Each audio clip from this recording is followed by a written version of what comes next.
দেখতে পাচ্ছ যে আমার কালো মুখে সাদা লোটন, এটাও আমি কিনে নিয়েছিলাম।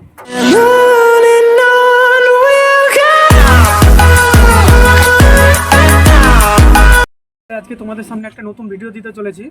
তো এই যে দেখছো আমার কাছে যে সিরাজটা আছে এটা মেল, আর এই যে দেখো এটা হচ্ছে ফিমেল।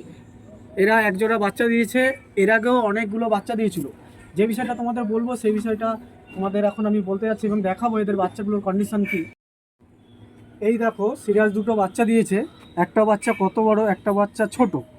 অনেকে হয়তো তোমরা ভাববে যে হয়তো ধাড়ি খাওয়াচ্ছে না ঠিকঠাকভাবে, কিন্তু ঠিকঠাকভাবেই খাওয়াচ্ছে। এর আগেও সেম হয়েছে, 4 জোড়া এরকম ডিম ফুটিয়ে ঠিক সেম সাইজের বাচ্চা হয়েছিল। বাচ্চাগুলো দিন 15 দিন বাদেই এরা আবার মরে যাবে। আমিও ঠিকঠাকভাবে খাওয়াই, এগুলোকে ওরা যা খাওয়ায় আমিও খাইয়ে দিই, কিন্তু এরকম ক্যাট হয়ে যায়। আর এই যে দেখছো বড় বাচ্চাটা, এই বাচ্চাটাও মরে যাবে। সেটার কারণ আমি বুঝতে পেরেছি এবং সেটা তোমাদেরও আমি বলবো এই ভিডিওতে। তো তোমরা ভিডিওটা দেখতে থাকো, আমি এই বিষয়টা নিয়ে বলবো যে কেন হচ্ছে। অনেক রকম তোমরা ভাবতে পারো। তো আমার ভাবনা চিন্তা যেটা আসলো সেটা আমি তোমাদের এখন আমি বলবো, এবং আমি সাকসেস হয়েছি সেই বিষয়টা নিয়ে আমি বলবো। সেম জিনিস ওই যে সিরাজের ঘটনাটা বললাম, সেম জিনিস এই যে এখানে দেখো আমার যে ব্ল্যাক লোটন আছে। তো ব্ল্যাক লোটনটার সাথে বর্তমানে সাদা জোড়া আছে, কিন্তু এই ব্ল্যাক লোটনটার সাথে সেম জোড়া ছিল, সেম কালারের সেম পুরো জোড়া ছিল। সেই জোড়াটা আমার বাড়িতে 4 বছর ছিল, এটাও পুরনো পায়রা, 4 বছর ছিল। তো গত বছর রোগে মারা যায়, এটা মেল, ফিমেলটি মারা যায়। তো এই একই কেস হচ্ছিল, এরও আমি বাচ্চা কোনোদিন তুলতে পারিনি। তো বর্তমানে মাস তিনেক ধরে এর সাথে জোড়া হয়েছে। এটা হচ্ছে সাদা লোটন, আমার ঘরেই এটা ছিল, এর সাথে জোড়া হয়েছে। এই জোড়াটা হওয়ার পরে একবারই প্রথমবার একটি ডিম দিয়েছিল, ওই একটি ডিমেতেই পুরো সাকসেস। বাচ্চাটা গ্রোথ যেরকম হয়েছে, বাচ্চাটা বড়ও হয়ে গেছে। এই যে দেখছো যে দেখালাম কালো লোটনের, এই দেখো কত সুন্দর, দেখো এটা উঠেছিল, এটা আর বেবি নেই, এখন বড় হয়ে গেছে, ডাক ফুটে গেছে। এইটা দেখো কত সুন্দর হয়েছে। আর একটা দেখো এই যে দেখাচ্ছি যে কালো মুখী, এই যে তোমরা কালো মুখী দেখতে পাচ্ছ, সেম এর সাথেও সেম। এইবার তোমাদের আমি যেটা বলতে যাচ্ছি, এটা কারণটা আমি বুঝতে পারলাম। এই যে কালো লোটনটার সাথে যে আমি জোড়াটা দিয়েছিলাম, প্রথমে যে পুরো সেম কালো লোটন ছিল, দুটোই ব্ল্যাক লোটন ছিল, ওদের ব্লাড কানেকশনটা একরকম ছিল।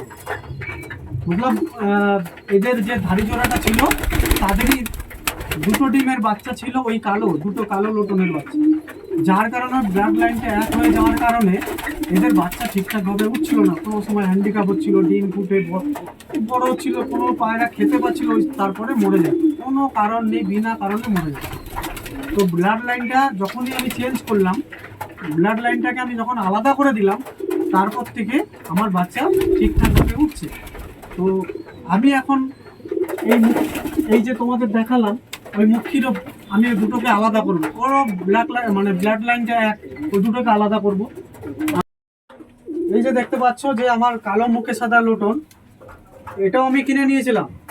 তো আমি যার কাছ থেকে এনেছিলাম তাকে আমি ফোন করলাম, তো ফোনে আমাকে বললো হ্যাঁ ওটা হচ্ছে একই জোড়ার দুটো ডিমের বাচ্চা, মতলব ব্লাড লাইন এক, যার কারণে এরাও আমাকে, আমি যখন এনেছি তার থেকে 7 থেকে 8 বার ডিম দিয়েছে।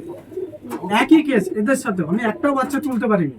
তো এদের জোড়াটাও আমি ভাবছি এটা হচ্ছে মেল। এর সাথে ভাবছি যে আমি এই যে এখানে আছে এই দুটোর সাথে জোড়া দেব। এটা হচ্ছে ফিমেল, এটা মেল, এটার ব্লাড লাইন আলাদা, এটার ব্লাড লাইন আলাদা, সম্পূর্ণই আলাদা। এটা আমি এনেছি আমাদের এই লোকাল থেকে, এটা আনা আছে বনগা থেকে। দুটোর ব্লাড কানেকশান সম্পূর্ণ আলাদা। এদের সাথে আমি এদের জোড়া দেব, 100% বাচ্চা মিস হবে না এবং বাচ্চা খুব সুন্দর হবে। তো এই তোমাদের এটা দেখালাম। আর এই যে সিরাজ আছে, সিরাজে এই যে মেল আছে, এই যে ফিমেল। তো এই ফিমেলটার সাথে আমার এখন বর্তমানে বাড়িতে নেই, আলাদা করতে হবে, এরও ব্লাড লাইনটাকে আমার আলাদা করতে হবে, তবে আমি সিরাজ বাচ্চাগুলো তুলতে পারবো। তো তার জন্য আমাকে দুটো কালো সিরাজ আনতে হবে আলাদা জায়গা থেকে, ওই জায়গা থেকে না, যে জায়গা থেকে নিয়েছি আলাদা জায়গা থেকে আনবো। ব্লাড কানেকশনটা সম্পূর্ণ আলাদা হবে, দিয়ে জোড়াটা ভেঙে দেবো, বাচ্চা তারপরে 100% উঠবে। দেখালাম যে এই যে এটা যে দেখালাম, এটার সাথে এই জোড়াটা করব। আর এটা হচ্ছে ফিমেল, এই ফিমেলটার সাথে আমার ঘরে আছে, এটা লোটন আছে আলাদা, ব্লাড লাইনটা আলাদা, ওর সাথে দেবো। দেওয়ার পরে আমি হয়তো ঠিকঠাক বাচ্চা তুলতে পারবো, কারণ আমার মন বলছে, আমি যেটা ভাবছি এবং আমার বাড়িতে হয়েছে, তোমাদের তো দেখালাম, ওটারই কারণ। তো তোমাদের যদি এই ধরনের সমস্যা হয় যে এই জোড়ার বাচ্চা আমি কিছুতেই তুলতে পারছি না, তো আমি 100% বলতে পারি যে জোড়াটা চেঞ্জ করো। জোড়াটা চেঞ্জ করলেই তবেই বাচ্চা উঠবে, কারণ আমি আমার পায়রার ঘরে আমি ওটা প্রমাণ করেছি। তো তোমরাও সেটা করো। আশা করি যদি যাদের এই সমস্যা আছে, সমস্যা উপায় বেরিয়ে যাবে, বেরিয়ে তো গেল, উপায়ের কথা বললাম, সমস্যার সমাধান হয়ে যাবে। একটা কথা বলছি, এই যে আমার যে হাউসটা দেখছো, আমার বাড়িতে একটা ধাড়ি জোড়ার হাউস ছিল, সেই ধাড়ি জোড়াটা গতবার রোগে মারা যায়। তো তার মধ্যে এটা নর ছিল, এটা নর, এটা ধাড়ি। তো এরই সাথে ওই ধাড়ি জোড়ার এটা হচ্ছে মাদি উঠেছিল, এই যে নর, দেখো তোমরা সেম দেখতে, সেম। তোমরা তো এটাই বলবে যে এর সাথে জোড়া করো, কত সুন্দর দেখতে, বাচ্চা ভালো উঠবে, কিন্তু এর সাথেই জোড়া ছিল, বাচ্চা আমি তুলতে পারছিলাম না বলে এটার সাথে আলাদা একটা মাদির দিয়েছি। আর এটার সাথে দেখো সিম্পল একটা, এই দেখো লোটন আছে, লোটনের দিয়েছি। তো এদের বাচ্চাও আমি তুলেছি, বাচ্চা 3-4 জোড়া আমি বিক্রিও করেছি, বিরাট সাইজ হয় বাচ্চার। তো ওই মাদিটার বাচ্চা যে ওঠে, মাদিটার মতোই ওঠে।